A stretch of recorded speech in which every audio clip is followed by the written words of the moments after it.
Menendez. These guys, they might be getting out of prison, you guys. Like, for reals. This docu-series, that's what they call them now. It's such a bullshit term. I hope the audience knows at this point, there is a difference between a documentary and a docu-series. And frankly, even the documentaries that are documentaries these days may or may not be a documentary. It's more like Ava DuVernay's view of how this case went down.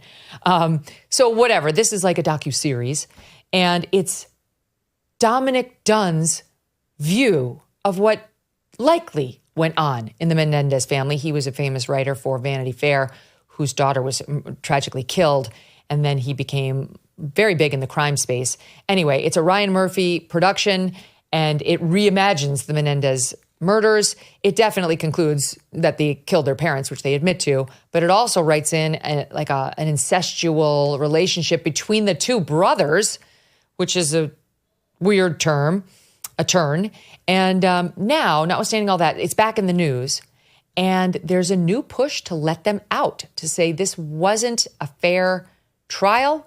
At worst, this was manslaughter, because as I understand it, I'll start with you on this one, Arthur, the whole defense, Leslie Abramson, for those who are our age, they remember her with her great curly blonde hair. For the younger generation, she was just this ball-busting lawyer who represented the younger brother, Eric. We knew they killed their parents. The question was whether there were mitigating circumstances. She went in there balls to the wall and was like, Jose Menendez was an abuser. He abused Eric. He abused Lyle.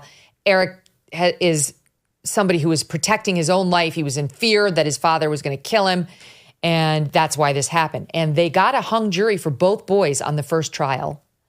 And then they were retried, and they were both convicted and sentenced to life because her abuse defense was not allowed. It was not allowed.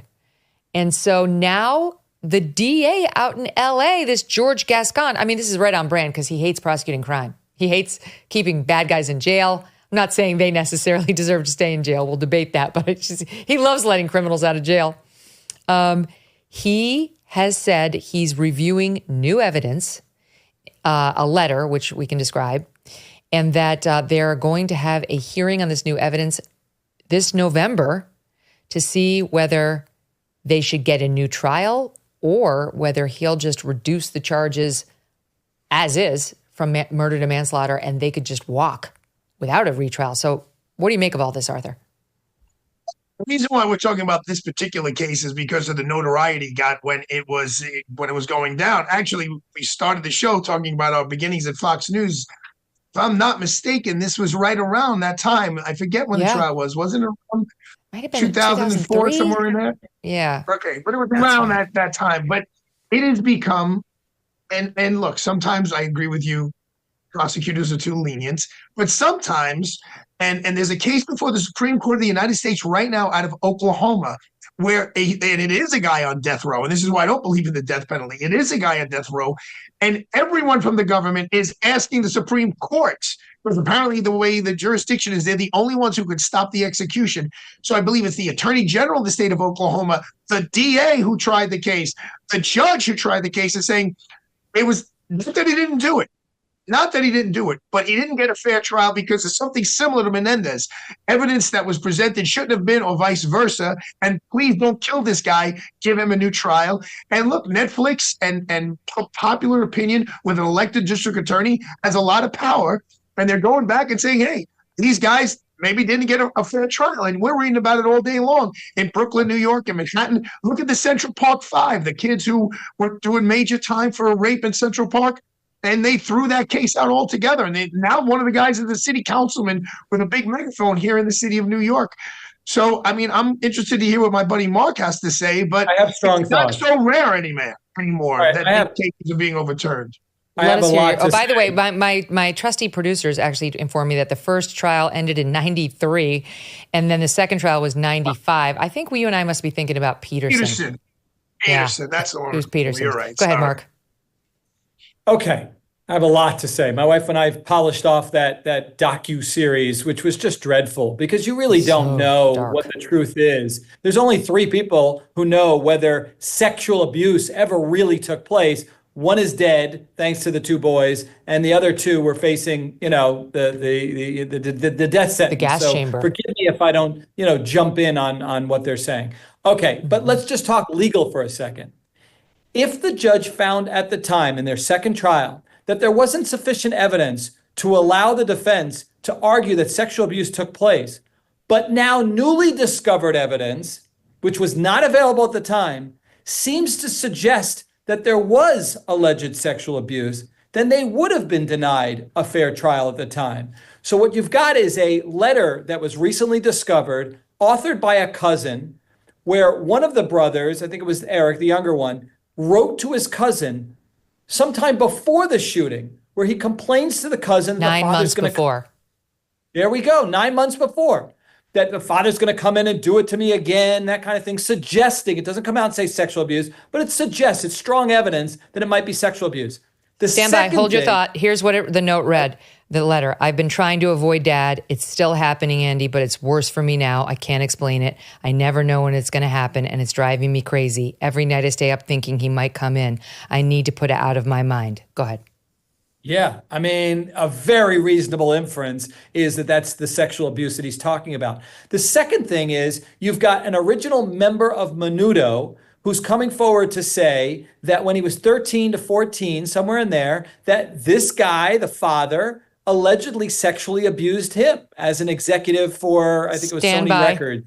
Sorry to keep interrupting you, but it flows better this way. His name is Roy Rossello. He was in a documentary about Menudo, and here is what he said on cam. We played this and talked about it at the time. That's the man here that raped me. This guy, that's the pedophile. How old were you there? 14 years old. And he's pointing at Jose Menendez. Go ahead, Mark. Okay. So the prosecutor, first of all, has an obligation to look at this stuff. Everybody's making a big deal about it. All he's saying is, we'll look at it. Well, of course, that's exactly what a politician / prosecutor who seeks the truth must do. Now, he has to first discern, is this guy from Menudo, is he even really picking out the right guy? Did it really happen? And get into the weeds to see if that's even true. Second thing is, what about this letter? Is it authentic? We know, we don't know. We don't know anything from that docuseries, but they allege that Lyle, at least, was going around writing letters and trying to convince people to lie on their behalf. So we know that manufacturing evidence is not beneath these guys. So is that letter authentic? Is it real? If all that's real, did the DA afford them a fair trial by arguing that the defense of sexual abuse was complete malarkey, completely manufactured? It was all about money. It was all about greed. Were they really given a fair trial? And if they weren't, whether you like these guys or not, it's not about them. It's about the system. Everybody should be given a fair trial.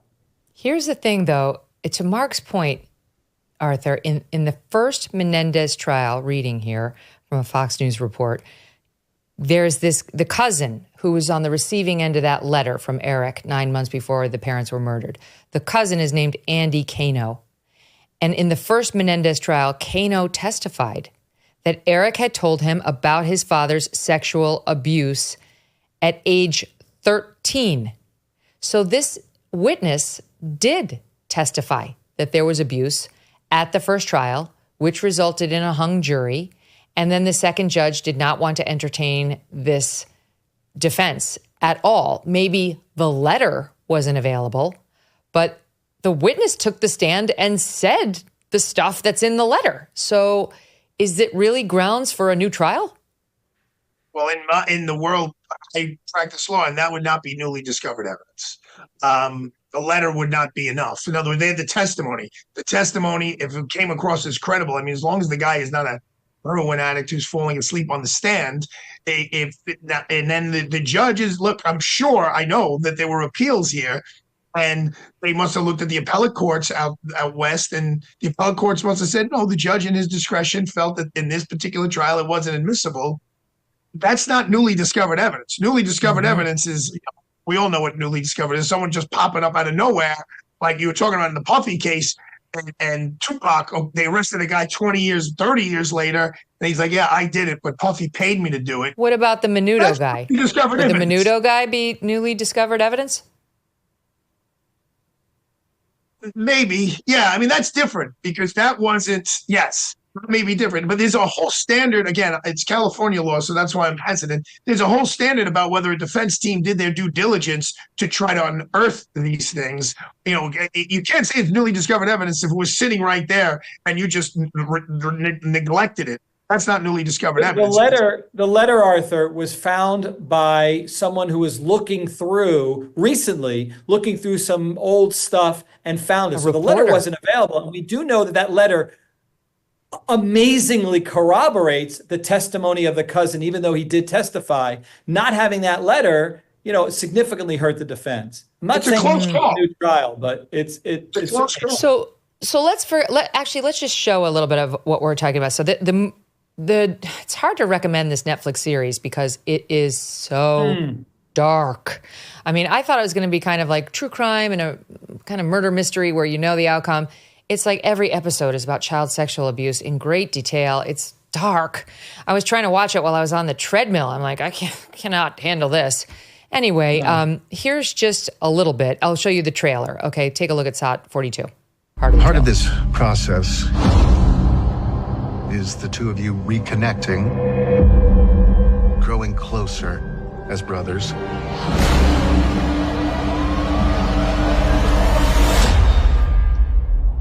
Eric and I killed our parents together, so I'd say that makes us pretty close.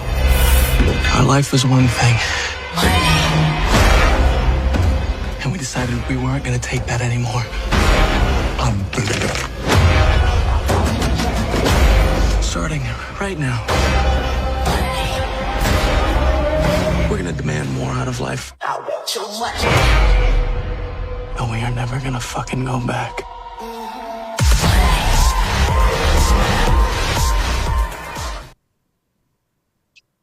The acting is amazing in it. But here, what I wanted to do in showing that is like zoom out like 30,000 feet.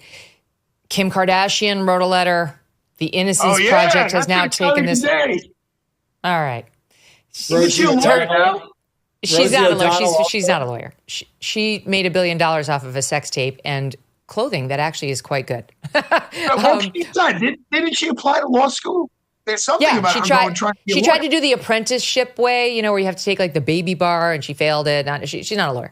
At least not that she's publicized. She tried. How do you really feel, Meg? Megyn, tell us how you really feel. How do you really feel? I feel that she's a force for evil. That is how I feel. I wish she had just stayed on the sidelines, notwithstanding her very cute tops and undergarments.